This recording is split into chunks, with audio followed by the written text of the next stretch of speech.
A paz do Senhor, irmãos. Vamos pegar comigo hoje no livro de Gálatas. Peguem aí Gálatas 2, versículo 19 e 20.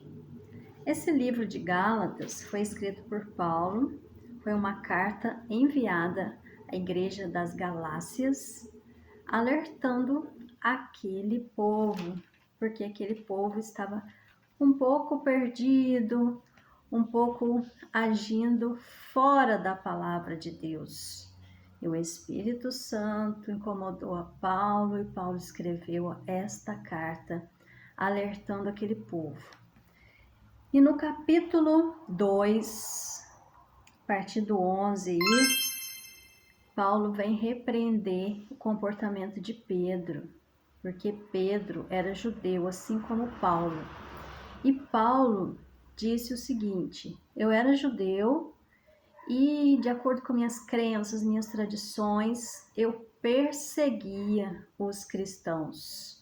Eu perseguia aquele que professava a fé no nome de Cristo Jesus. E agora, Pedro, você, como judeu, você está se misturando, andando junto com gentios, junto com aquele que está pecando?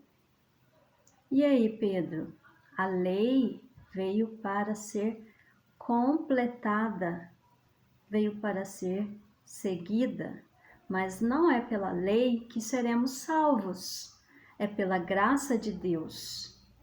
Então, independente do tamanho da sua fé, se for do tamanho de um grão de mostarda, se for pequenininha ou se for grande, você crê nos milagres, você crê no sobrenatural, você faz a sua parte aqui nessa terra, busca pelo reino dos céus, não pelas tradições, não por aquilo que te falam, mas porque você ama a Deus, porque você quer conhecê-lo verdadeiramente, assim como ele permitiu que Jó fosse tocado, para que Jó, que era um homem santo, que era um homem íntegro, mas não conhecia a Deus de perto. E o Senhor permitiu que tudo aquilo acontecesse na vida de Jó, para que Jó tivesse intimidade e conhecesse a Deus de perto.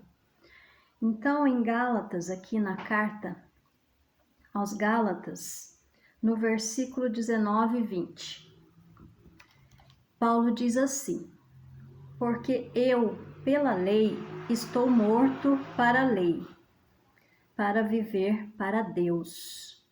Paulo está explicando aqui a Pedro e a todos dessa igreja, pela lei, em só seguir os mandamentos, em só seguir a sua doutrina, é importante viver em retidão? Sim, mas não é pelas suas obras que você será salvo.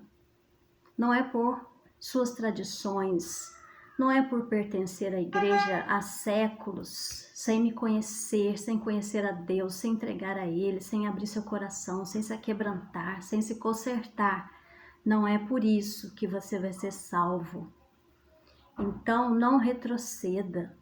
Continue entendendo o que é a graça e a misericórdia de Deus por nós, o infinito amor que Ele tem por nós.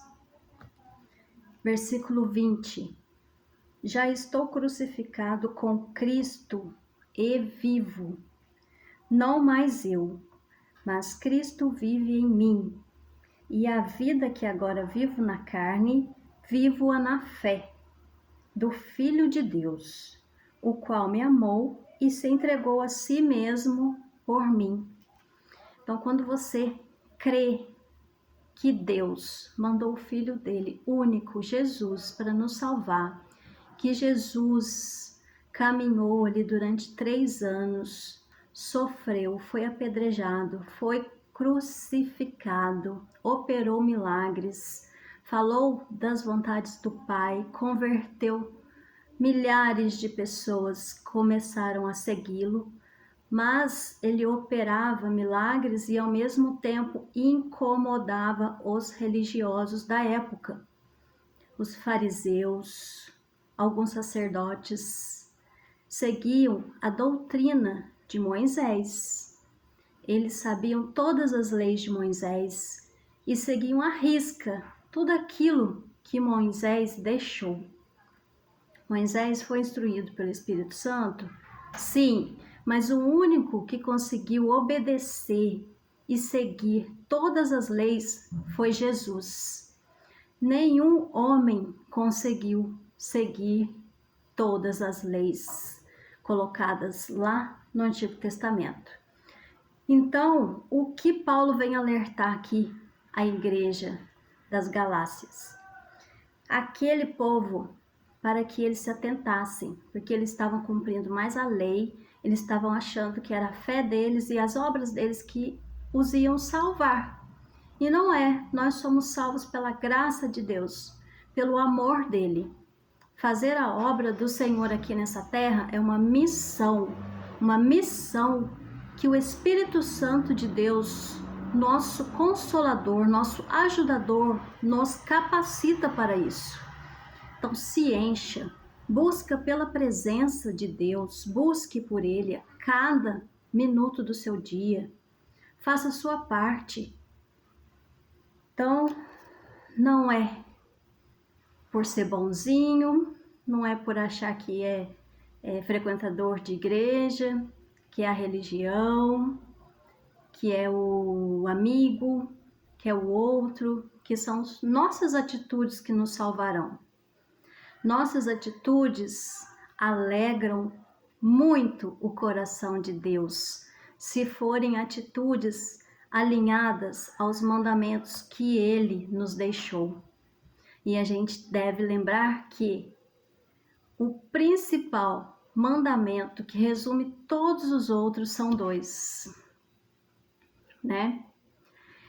Quem sabe os 2, escreve aí para mim nos comentários. Quais são os 2 mandamentos que Deus nos deixou, que envolve todos os outros? Que se nós seguirmos, nós estaremos obedecendo aquilo que o Senhor quer de nós. Nós estamos entendendo que é a graça de Deus. Essa graça é um favor imerecido. Por mais que eu faça para Deus nessa terra, eu ainda não vou merecer aquilo que Ele tem para mim no céu. Porque Ele te abençoa. Cada vez que você luta para vencer a vontade da sua carne, para vencer a vontade de desafiar aquele que te desafiou, para vencer a vontade de ir lá e brigar com aquele que te ofendeu.